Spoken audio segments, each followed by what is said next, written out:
Cześć, dzisiaj test nagrzewnicy gazowej PowerMat PM-NAG25GLN.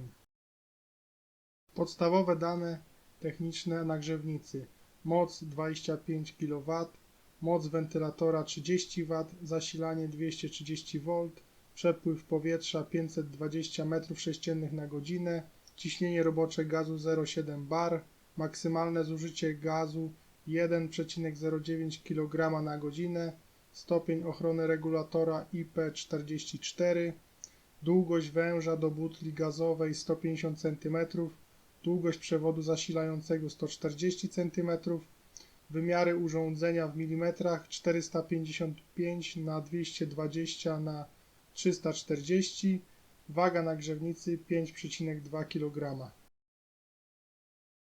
Do urządzenia dołączony jest reduktor do butli z gazem oraz przewód gazowy. Nagrzewnica może działać w dwóch trybach. 1 tryb wentylatora, 2 tryb nagrzewnicy.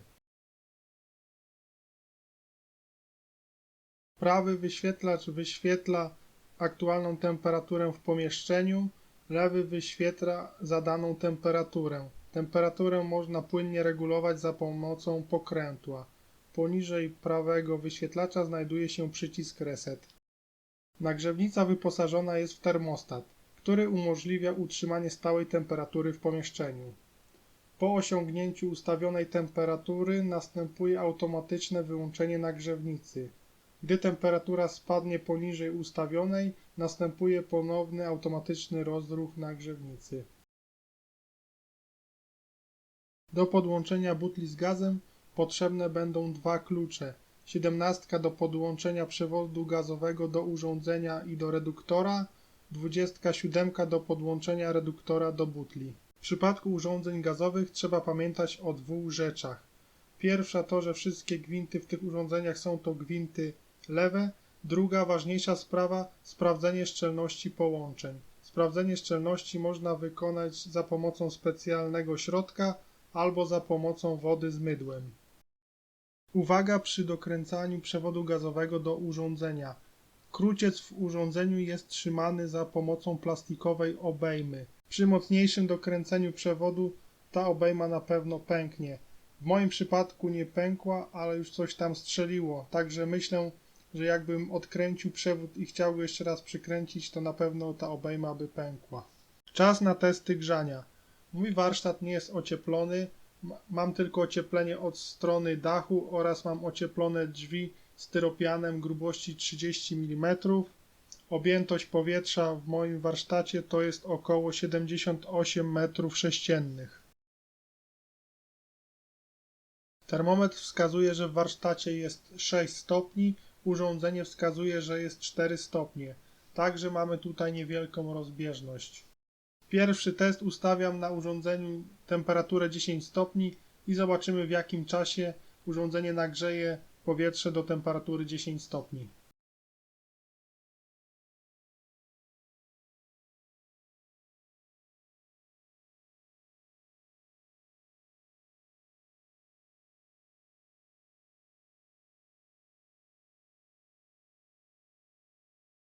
Nagrzanie warsztatu do temperatury 11 stopni zajęło 7,5 minuty.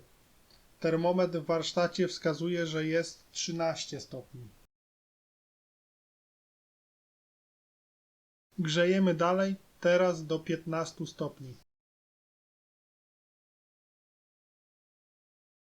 Po 30 minutach ciągłego grzania urządzenie wskazuje, że w warsztacie jest 12 stopni, aczkolwiek termometr wskazuje, że w warsztacie jest 17 stopni. Także z tym czujnikiem temperatury w urządzeniu coś jest nie tak. Czas na krótkie podsumowanie. Urządzenie spełnia swoją funkcję, nagrzewa powietrze w warsztacie, aczkolwiek ewidentnie jest jakiś problem z czujnikiem temperatury w tym urządzeniu. Nie wiem, czy wynika to z tego, że stoi ono na podłodze i ciągnie zimno od posadzki, aczkolwiek wskazania są inne niż wskazania termometru. Potwierdziły się moje przypuszczenia.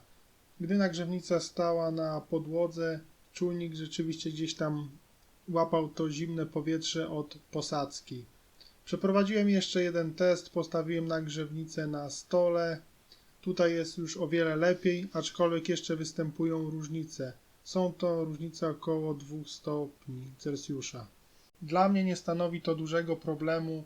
Ja ustawię sobie temperaturę na 10 stopni, więc w warsztacie będę miał około 12 stopni. Dla mnie to będzie już temperatura komfortowa, przy której można pracować, a też zużycie gazu nie będzie zbyt duże. Jeśli podobał Ci się ten film, zostaw łapkę w górę, subskrybuj mój kanał. Widzimy się następnym razem. Cześć!